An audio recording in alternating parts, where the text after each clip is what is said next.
We shall move on then. Actually, I wanted to ask you about Jeff Jarrett because he was heavily praised for the match because he helped pace it very slowly and he's an old hand, a real pro, especially of the Memphis style of getting the most out of the least in the sense of, stalling, spreading out the time and everything. Do you think Jeff Jarrett gets enough praise for being a very smart and very good wrestler? No, nowhere close to it.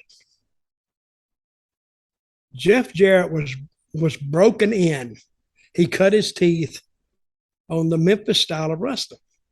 And the Memphis style of wrestling drew tons of money back then, but it relied more on story than the quality of the match. The match could be so-so, but if it fit the story at the finish, we could carry on. And that's how he was brought in. That's why he could see.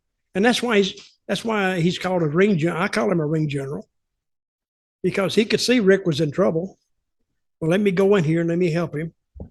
And Jay Lethal could see it too. So, of course, Jeff relayed his concerns to Jay.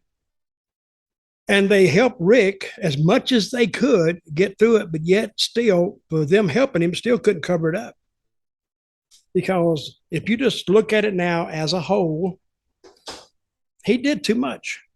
He tried to go in there too soon.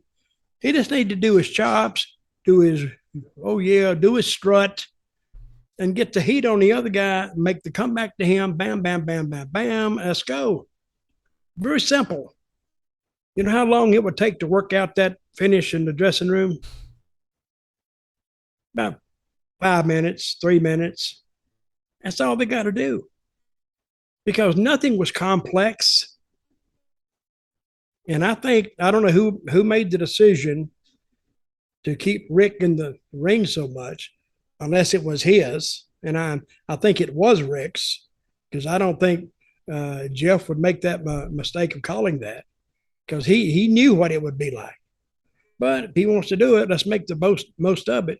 That's why I call him a ring general. If you can't change it, make it work, or try to make it work. And that's what Jeff did.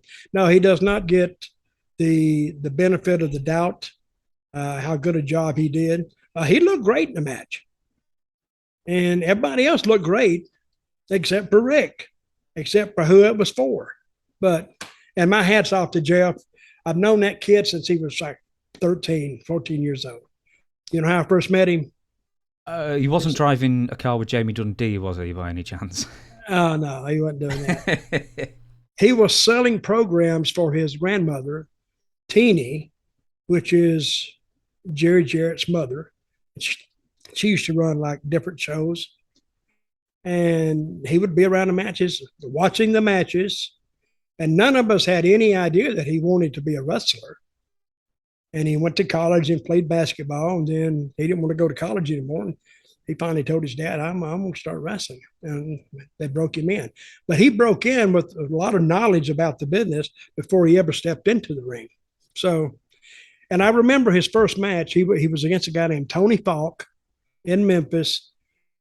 And I didn't see the match. I'm just watching the match, listening to the match in the dressing room. I heard, wow, people responding like a son of a bitch. And I went, what the hell are they doing? And I said, hell, who's in the ring? Ric Flair? but it was Jeff Jarrett in his first match with Tony Falk, because Tony Falk at the time had never won a match. And he said, but there is one guy I can beat. I can beat Jeff Jarrett. And he said, he's not even a wrestler. Well, he comes from a wrestling family, so he knows what he's doing. I'll beat him. So they booked it. It was a great match. Just by following a simple storyline.